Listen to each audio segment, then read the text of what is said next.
আপত্তি ছিল ইসরায়েলের, কিন্তু তাতে কাজ হয়নি। ফিলিস্তিনের পশ্চিম তীরের হাজার বছরের প্রত্নতাত্ত্বিক শহর সেবাস্তিয়াকে বিশ্ব ঐতিহ্যের স্বীকৃতি দিল ইউনেস্কো। পাশাপাশি বিপন্ন বিশ্ব ঐতিহ্যের তালিকায়ও অন্তর্ভুক্ত করেছে সেবাস্তিয়াকে। এই সিদ্ধান্তকে রাজনৈতিক আখ্যা দিয়ে প্রতিবাদ জানিয়েছে দখলদাররা। যদিও ফিলিস্তিনিরা মনে করেন এই স্বীকৃতি স্থানটিকে ইসরায়েলি দখলদারিত্ব থেকে একটু হলেও রক্ষা করবে। পাথরের সারি, ভেঙে পড়া স্থাপনা আর শতাব্দী প্রাচীন এমফিথিয়েটার সময়ের সাক্ষী হয়ে আজও দাঁড়িয়ে আছে ফিলিস্তিনের সেবাস্তিয়া। ইসরায়েল অধিকৃত পশ্চিম তীরের নাবলুজ শহরের উত্তর পশ্চিমে প্রায় 10 কিলোমিটার দূরে পাহাড়চূড়ায় প্রত্নতাত্ত্বিক এই নগরী ইতিহাসের এক অনন্য ভাণ্ডার। এখানকার ধ্বংসাবশেষে ফুটে ওঠে লৌহযুগ, রোমান, বাইজেন্টাইন আর ইসলামী সভ্যতার উপস্থিতি। ইউনেস্কোর তথ্য বলছে, ইসলাম ও খ্রিস্টান দুধর্মেই সেবাস্তিয়াকে হজরত ইয়াহইয়া আলাইহিসসালামের সমাধিস্থল হিসেবে বিবেচনা করা হয়। খ্রিস্টানরা যাকে ডাকেন জন দ্য ব্যাপটিস্ট নামে।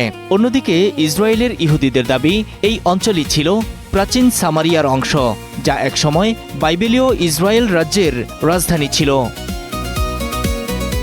শুক্রবার সেবাস্তিয়াকে বিশ্ব ঐতিহ্যের তালিকায় অন্তর্ভুক্ত করার পাশাপাশি বিপন্ন বিশ্ব ঐতিহ্যের তালিকায়ও স্থান দেয় জাতিসংঘের শিক্ষা, বিজ্ঞান ও সংস্কৃতি সংস্থা ইউনেস্কো।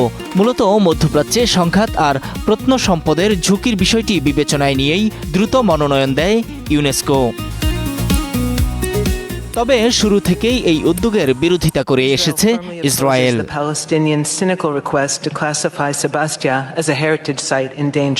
কিন্তু তাদের সেই আপত্তি উপেক্ষা করেই শেষ পর্যন্ত বিশ্ব ঐতিহ্যের মর্যাদা পায় সেবাস্তিয়া।